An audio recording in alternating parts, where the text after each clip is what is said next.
Sarpijev gulaš iz kotlića. Ako vas zanima kako sam ovo napravio, ostanite do kraja ovog recepta i uživajte u videu.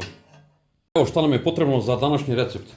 Evo imam kilo mesa svinjskog od buta, kilogram junetine isto od buta, ima ovako ljuštene 3 glavice crnog luka, 2 ovako veće šargarepe, 2 korena peršuna, imamo ovdje beli luk, imamo ovaj seckani paradajz, ovaj italijanski, imam biber, vegetu, ulje biljno, imam jednu ovu mešavinu začina za gulaš.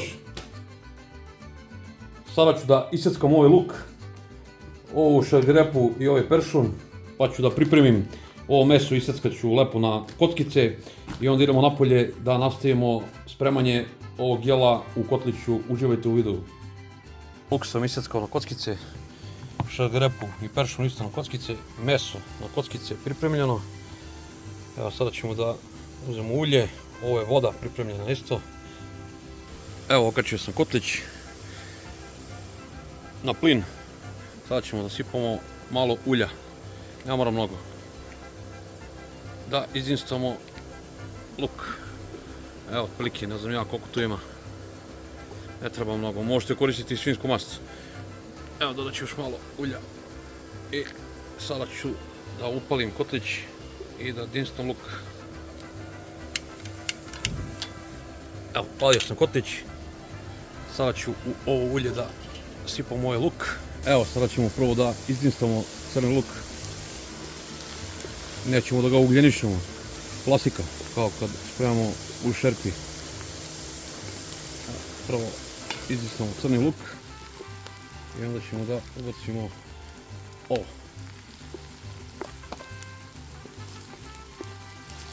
Evo, luk je požuteo. Sada ćemo u to da dodamo ovu šargarepu i malo ćemo i to da dinstamo. Dodat ćemo malo vode, čisto da ne zagori, ali bukvalno samo malo.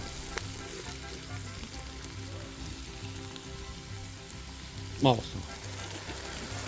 Da malo prodinstamo i ovo.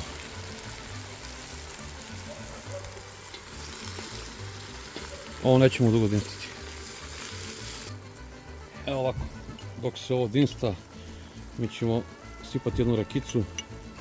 Čisto valja se jedna šljiva domaća za početak ovog današnjeg dana i ovog spremanja ovog lepog jela. Evo ovako, nakon par minuta, ne mora mnogo ovo da se dinsta, prvo ćemo da ubacimo junetinu. Nju sam stavio na vrh. Ubacit ćemo prvo junetinu, pošto njoj duže treba. Ja ću da je povadim, nju prepoznam po boji. Možete i u 2 posude, ja nisam teo da prljam 2 posude bez veze. Tako da evo, prvo ubacujemo junetinu. Pa ćemo za početak da dinstamo prvo junetinu i onda ćemo kasnije da dodajemo svinjetinu i sve po redu. Nećemo dolivati još vodu. Znači ovako ćemo da dinstamo ovu junetinu. Par minuta, ne mnogo. Evo nakon par minuta dinstanja, evo pogledajte kako ova junetina promenila je boju. Zamirisao sam cijelo dvorište. Ima komšije da me mrze. Mirisat će pola ulici. A ovo jeste fazon. Pogledajte. Sada ćemo u ovo da ubacimo svinjetinu.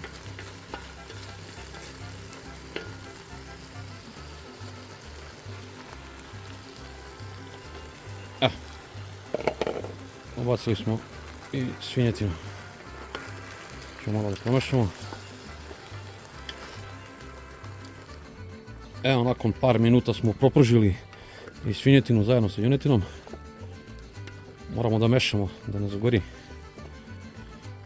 Sada ćemo dodati par listova lovora. Ovo. I nasućemo vodu, što se kaže da ogrezne. Da pokrijemo ovo meso.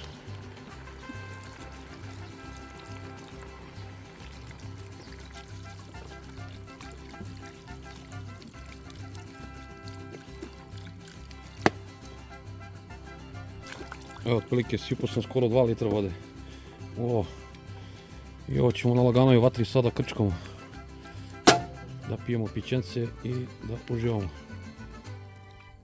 Pa ćemo kasnije dodavati začine i sve što treba. Povremeno ćemo ovo promešati, a možemo i ovako da zavrtimo. Ovako je najbolje mešanje. Znači ne mora uopšte s ovom varjačom. Može povremeno ovako sa varjačom, a znači ovo neće biti najjača moguća vatra, nego onako samo da struji, što se kaže, da se krčka lagano i s vremena na vreme ćemo ovako da zavrtimo samo ovaj kotlić. Evo, kada smo nalili vodu, sada ću dodati suvog začina ili vegete, ali nećemo mnogo, kasnije ćemo to probati. Ja ću dodati oko 2 kašike, a pošto to ide i ona mešavina začina koja je slana, neću mnogo da stavim soli. Sada ću u ovo da ubacim ovaj paradajz, koliko to ima. 400 grama seckonog. Možete ubaciti i svež, obišten. Možete sipati sok od paradajza. Ja koristim ovaj italijanski uglavnom. Ubacit ću 400 grama, znači cijelu konzervu. I sad ćemo to da promešamo. I ostavit ćemo da krčka, smanjit ću još ovu vatru, pa krčka će sigurno sat i po do 2, vidjet ćemo. I pri samom kraju, kad bude pri samom kraju gotovo, onda ćemo da razmutimo i ono mešavino začina. Pošto mi ne volimo ljuto, ja neću dodavati nikakvu ljutu papriku, u ovo možete da ubacite neku suvu ljutu papriku, a ja ću na samom kraju da dodam već onu mlevenu ljutu papriku, nekog čilija, čisto eto malo da dobije malo pikantni ukus, ali ovo ljuto neće biti. Evo, smanjio sam maksimalno vatru, pogledajte kako fino ključa lagano. Neću dodajem nikakvo vino, nikakav alkohol, jednostavno ovo je neki moj način. A vi spremajte po vašoj volji i po vašem ukusu. Evo, kada je meso pri kraju, ima otprilike još jedno pola sata do kraja. Uzet ćemo ovaj suvi začin, stavit ćemo u jednu posudu. Sipat ćemo malo hladne vode, da to razmutimo. Ćemo to sve da dodamo u ovaj gulaš. Nemojte da dodajete mnogo vode, da ovo ne bude mnogo retko. Evo, sada ćemo to sve da dodamo. Neću da vam kažem koji sam začin ubacio, neću nikog da reklamiram. Vi ubacite koji hoćete i ne morate, možete i bez toga. A da se naložimo, većina ljudi to radi. Sada ćemo da dodamo malo belog luka. Evo, iseći ću par čelova belog luka, da malo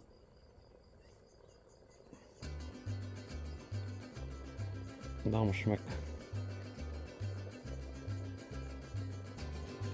Ovako. Bacit ćemo mešavinu bibera. Pa ćemo lepo sve da promešamo, da probamo. Da vidimo ako treba još da se posoli, posolit ćemo. Dodat ćemo malo peršuna, evo ja imam moj smrznuti peršun, pošto u bašti još nemam. Dodat ću ovaj smrznuti peršun.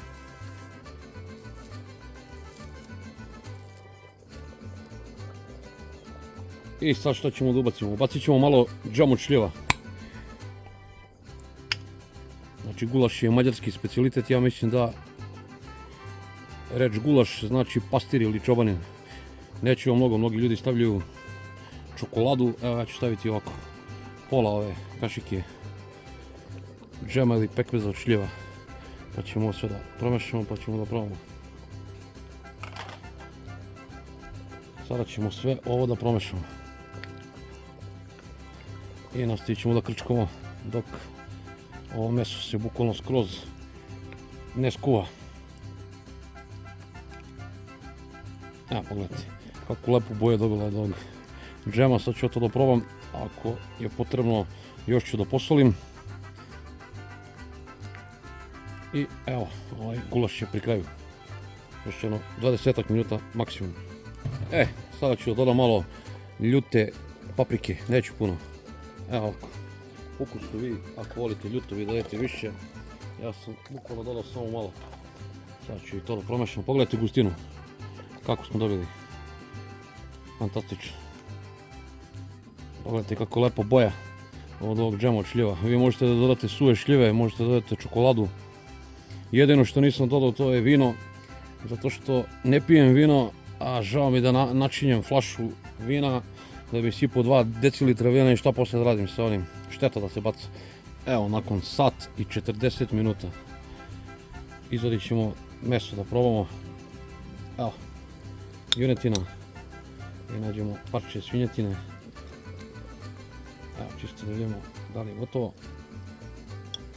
Da vam pokažem, nema laži, nema prevare. Evo junetina. Pogledajte kako se raspada. Znači, nakon sat i 40 minuta Sarpijev gulaš, evo belo je svinjsko. Evo pogledajte. Fantastično. Idem sad brzinski da spremim makarone. Uz ovo vam savjetujem ili pire krompir ili makarone. Mogu i njoke ko voli. Tako da ljudi, evo nakon sat i 40 minuta Sarpijev gulaš u kotliću je gotov. Evo pogledajte kakva je to boja, kakva je tekstura. Pogledajte kako gusto. Znači nema laži, nema prevare, fantastičan ukus. Došlo je vreme za degustaciju, doveo sam mog brata da proba makarone, evo je kupus salata, sad će moj burazer da proba, verujte mi, on će reći ono što jeste, kako god bilo, da ne bude da ja hvalim svoj gulaš, što kaže ono, svaki ciga svoga konja hvali. Evo pogledajte kako je ispalo, nema laži, nema prevare. Sada će to moj brat da proba i da svima vama kaže da li mu se to sviđa ili mu se ne sviđa. Aj, burazeru, budi iskren. Uvijek.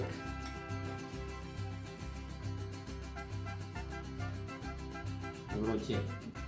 Normalno. Samo mi reci šta mu fali, šta mu ne fali, kakav ti ukus, probaj meso.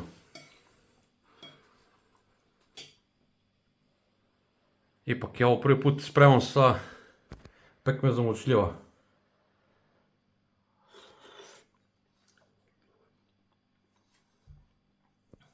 Dobro je. Ne osjeća se uopće taj džem ili pekmez kako god. Dovoljno je slano, dovoljno je i ljuto. Jel bi mu ti dodao nešto?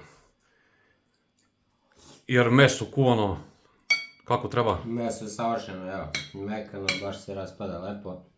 Super. Eto ljudi, vidjeli ste. Ako vam se sviđao recept, evo da vas mrzi, lupite like, komentarišite ovaj video. Podelite ovaj video, vidimo se u nekom sljedećih recepata. Puno pozdrava od Sarpija. Pozdrav svima.